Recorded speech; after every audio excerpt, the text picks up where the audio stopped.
మెదక్ జిల్లా వెల్దుర్తి మండల కేంద్రంలో కాంగ్రెస్ పార్టీ నాయకులు నిరసన కార్యక్రమం చేపట్టారు.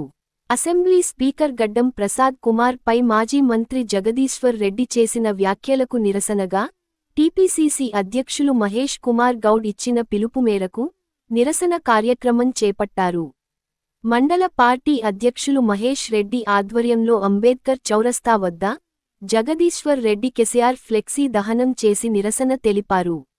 గడ్డం ప్రసాద్ కుమార్కు బీఆర్ఎస్ నాయకులు బహిరంగంగా క్షమాపణ చెప్పాలని డిమాండ్ చేశారు. ఈ కార్యక్రమంలో కాంగ్రెస్ జిల్లా నాయకుడు నరేందర్ రెడ్డి, మండల అధ్యక్షుడు మహేష్ రెడ్డి, మాజీ వైస్ ఎంపీపీ సుధాకర్ గౌడ్, రాష్ట్ర ఫిషర్మెన్ కార్యదర్శి తలారి మల్లేశం, వెల్దుర్తి పార్టీ ప్రెసిడెంట్ హౌస్ల మల్లేష్, సొసైటీ డైరెక్టర్ కృష్ణగౌడ్, శ్రీశైలం, మైసయ్య, అంజాగౌడ్, పాండు, రామ్, రమేష్, సత్తయ్య, కృష్ణ, గుత్తి సుదర్శన్, శేకులు తదితరులు పాల్గొన్నారు. గడ్డం ప్రసాద్ గారికి కాంగ్రెస్ పార్టీ సముచిత స్థానం తీసుకొచ్చి అత్యున్నత గౌరవం కల్పిస్తే మరి మొన్నటి 2 రోజుల క్రితం జరిగినటువంటి అసెంబ్లీ సమావేశాలలో బీఆర్ఎస్ నాయకులు మరి మాజీ మంత్రి జగదీశ్వర్ రెడ్డి గారు అదేవిధంగా కేటీఆర్ గారు వాళ్ళు ఇష్టారీతిగా మరి వారు సభాస్థానాన్ని కించపరుస్తూ ఏకవచనంతో మరి సభని సొంతం కాదు అని వారి ఇష్టారీతిలో అసెంబ్లీని స్పీకర్ను ధిక్కరించే విధంగా మరి మాట్లాడడం జరిగింది. ఇది వాళ్ళ అహంకారపూరితంకి నిదర్శనం. ఎందుకంటే వీళ్ళు అధికారంలోకి రాకముందు మేము అధికారంలోకి రాగానే కేసీఆర్ గారు దళితునికే ముఖ్యమంత్రి చేస్తా అన్నాడు, దళితులకు 3 ఎకరాల భూమి ఇస్తా అన్నాడు, దళిత బంధు ఇస్తా అన్నాడు. మరి అటువంటి ఏ పథకాలు నెరవేర్చలేదు. గతంలో అనేక మంత్రివర్గ సమావేశాలలో కూడా దళితులను మరి బహుజనులను మంత్రులకు ఎటువంటి గౌరవం కల్పించినటువంటి సందర్భాలు కూడా మనం చూసినాం. మరి ఈరోజు వెల్దుర్తి మండలంలో నిరసన కార్యక్రమం చేపట్టడం జరుగుతుంది.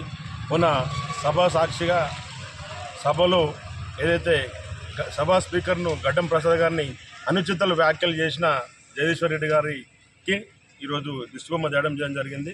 మన గౌరవ టీపీసీసీ అధ్యక్షుడు మహేష్ కుమార్ గౌడ్ గారు, అలాగే టీపీసీసీ ప్రధాన కార్యదర్శి నర్సాపూర్ నుంచి ఆవుల రాజిరెడ్డి గారు మరియు జిల్లా అధ్యక్షుడు అంజనేయుల గౌడ్ గారి పిలుపు మేరకు ఈరోజు మండలంలో ఆయన దిష్టిబొమ్మ దహనం చేయడం జరిగింది. అందరికీ తెలుసు, కాంగ్రెస్ ప్రభుత్వంకి ఎక్కడైతే మంచి పేరు వస్తుందనే ఉద్దేశంతో ఎక్కడ పడితే అక్కడ అహంకారమైన మాటలు ఇంకా తగ్గలేవు. మీరు ఇంకా అధికారం ఉన్నానని అనుకుంటున్నట్టున్నారు. మీ అధికారం పోయింది. రేపు పొద్దున కూడా ఇప్పుడు ఎందుకంటే అసెంబ్లీలో మన స్పీకర్పై జరిగిన జగదీశ్వర్ రెడ్డి గారు చేసిన అనుచిత వ్యాఖ్యలకు నిరసనగా ఈరోజు వెల్దుర్తి పట్టణంలో జగదీశ్వర్ రెడ్డి గారిది దిష్టిబొమ్మ దహనం చేయడం జరిగింది. మేము జగదీశ్వర్ రెడ్డి గారిని అసెంబ్లీ నుంచి సస్పెండ్ చేయాలని గట్టిగా కోరుకుంటున్నాం. జై కాంగ్రెస్. మొన్న అసెంబ్లీలో దళిత నాయకుడు స్పీకర్ గడ్డం ప్రసాద్ గారిని మాజీ మంత్రి జగదీశ్వర్ రెడ్డి గారు దళితులను అవమానించడం సరికాదు. మంత్రి పదవిలో ఉండి కూడా అతను ఈ విధంగా దళితులను అవమానించడం అంటే ఈ బీఆర్ఎస్లకు ఇది కొత్త కాదు.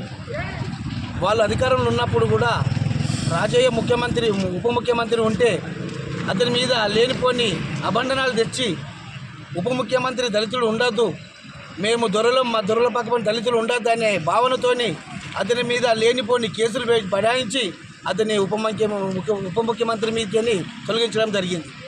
ఈ బీఆర్ఎస్లకు దళితులు బీసీలు అంటే వాళ్ళకు కుదరదు.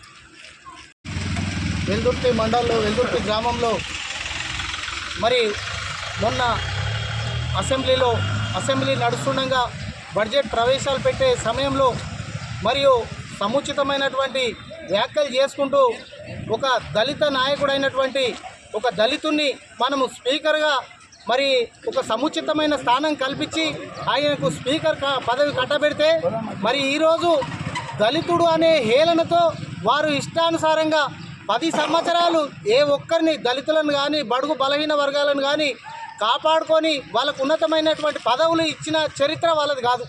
ఏ ఒక్కరికి కూడా ఇవ్వలే. దళితులు ప్రతి ఒక్కరు కూడా తెలంగాణ కోసం ఎంతో పోరాటం చేశారు. మరి ఏ ఒక్క దళిత నాయకుని కూడా ముఖ్యమంత్రి పదవులు ఇవ్వలేరు వాళ్ళు, మన మినిస్టర్ పదవులు ఇవ్వలే, ఏది కూడా ఇవ్వలే. కానీ ఈరోజు మరి కాంగ్రెస్ పార్టీ అంటేనే ఇది నేషనల్ పార్టీ, ప్రతి ఒక్క కుల మతాలకు అతీతంగా అన్ని వర్గాలను